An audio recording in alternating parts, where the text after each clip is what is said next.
start go to the studio way, fast forward. Eventually we meet Shams. Shams say, yo, I'm going to get with on Dave Kelly rhythm. Dave Kelly have a rhythm named Broke Out, where Killer have a song where say, well, I can't believe how get so cool. And we in the one down, Sprag on a whole heap of song. And we say, if you can get up on this, it would have been perfect. Dave said, you can voice on the rhythm, but Dave don't send the rhythm. We sit down in a Craig yard and take a cassette and loop 30 seconds of Broke Out rhythm when Colin Hines is the only man that premiered it. And we loop that for an entire day. And come with a song where say, enough boy a pose like a shutter. And I them fly. Whoa, never yet hear shutter. This is what it sounds like. Big up Craigie and the house, you can attest to that. Right? And we'll go, we'll sing it for him tweak some little thing, we'll do it, record it. That now means we bust, that's our TOK first #1. So, still me not link back my father, because you don't know, man, I hold it now, I say, hey, I have to prove to me, bust. You understand? Boom. Fast forward around 2 more years, and we got a thing where say, my crew, my dogs. Say, alright, we now want, we want sponsorship in the future. Hold on. We don't know the song. We all know the code. Right? No. Because so boom. And that song the blow up. So me now have money in my bank now, feel good now, call my pops and say, yo, what up? My father says, Rushan, what going? Somebody there. Happy birthday. I know it's a birthday. I want to carry her to lunch. Name the most expensive place. And he must have laughed to himself because he can see himself in me. And me think me approving it, but for him it's just like the prodigal son has returned home. You know what I mean? So he just say, you go have your fun. But I didn't realize that in the meantime, he had, in his space, he was building out his company. He started his company, ironically, the same year that we get Eagles Cry. He started the first GIS company in the Caribbean and bring us science of mapping. A company called Spatial Innovation is the first company of its kind in the Caribbean, and it started in '98, and it grew on to be the biggest, and still is the biggest thing in that space. Now, when we link up now, before that now, my family has said to me, said, you know, if father start a company in the year firstborn, you need to get involved in all them time. I say, yo, you know, it's my artist, it's my run the place. I kind of get involved with company thing. But as I went along, I found that a lot of times in interviews, people would say to me, if you weren't doing music, what else would you be doing?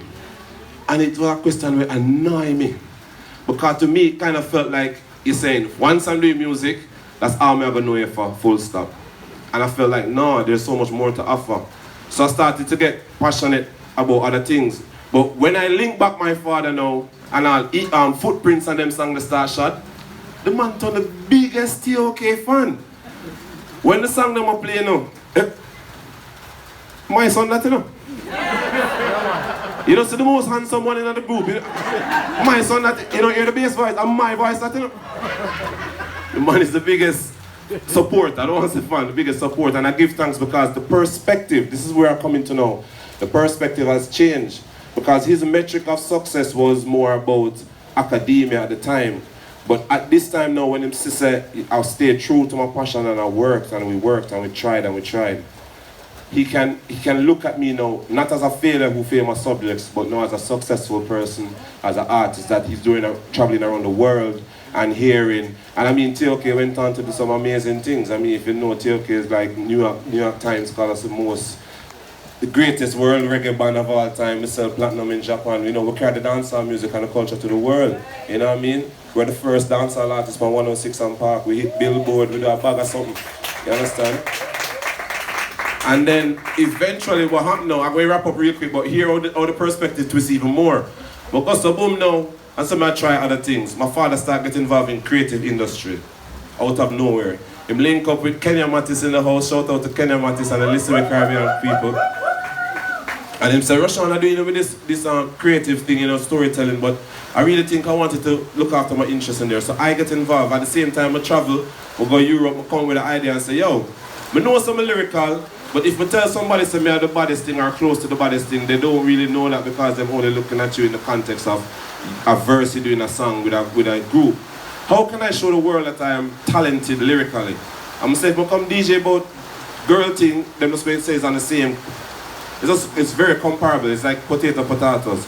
I say, what if I start DJ the news? That would have been something completely different. And I linked up with Listen Me Caribbean, and we started listening news, and we started DJing the news and so forth and so forth. And then little after that, I say, alright, I'm gonna do my solo album. I say, I'm gonna call it Holy Temple, and I say, I'm gonna go Israel for shoot the video. By this time, though, my father become more passionate about spirituality.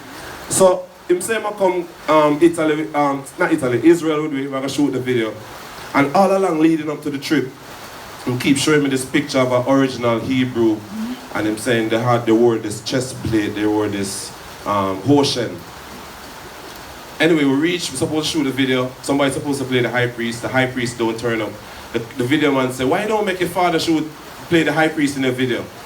This is a person where 20, 30 years ago I never thought would be involved in my musical career at all, you know. He's ending up playing the lead role in my first solo video, you know. And he love it, you know, because when we go put on the outfit now, him go and then check out, actually, ironically, them choose out an outfit that match exactly the picture that he was been showing me for the 2 weeks leading up to the trip. So it have the chest plate. So him say, see, destiny, you know, film thing is a different thing, you know. It's one of Marcus Garvey, one of just confident and, you know, it's his world. So we played the video and it was really amazing. If you can check out the video, Holy Temple is like the last part we meet the high priest, and it's like, for me, it was symbolic. But here it's gonna him come back from that now and start write music. The man say, yo, you know, I have some idea, you know, the man starts sending me some voice note from me in the bathroom and say something. I said, brother, hear me I said? No. We go have a meeting and talk about this. No. And you can't tell him, say him can't sing. No. See? But anyway, him start write an album, and by this time him getting doctorate now, so it's Dr. Clark, big up Dr. Clark, you see me? And him come with this album, Yahuda Anthology, him break, and him talking about 7 songs with the story of our people leaving from the motherland, coming to the other land and going back. Very, very powerful album, and him bringing the top musicians and work on it. And now I'm involved in his company. I'm like deputy CEO of his company now, because I'm in the retirement section now. So it's very interesting about the perspective now, because now when we talk on the phone, he might ask me about copyright, he might ask me about publishing, he might ask me about graphics for the release, he might set up an Instagram page. And me I talk to him about, you know, business reports and quarterly meeting our targets, and you know what I mean? It's interesting that the perspective has switched again.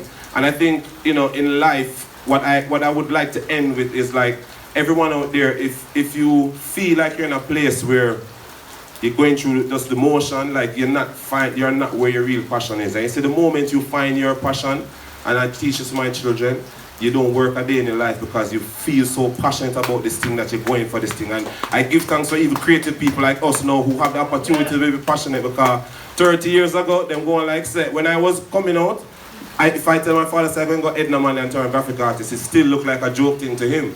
But now you have people coming out of Edna Manley that doing great things around the world, fashion, everything that you think the creative people are doing because they're following their passion.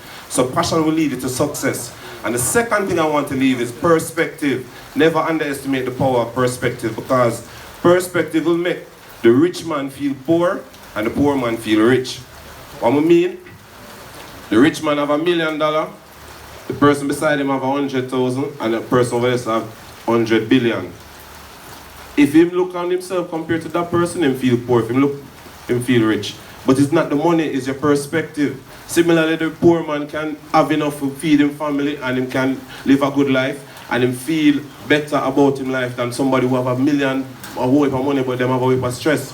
So perspective really leads to a greater sense of happiness, and perspective can de-stress a lot of things. And for me, I just give thanks that I reached this position in this stage with my father where we're connected, and all of that was a learning lesson, and even how I am a father to my children. And yeah, that's a long story short. That's what I wanted to share with everybody, you know? Yeah, give thanks.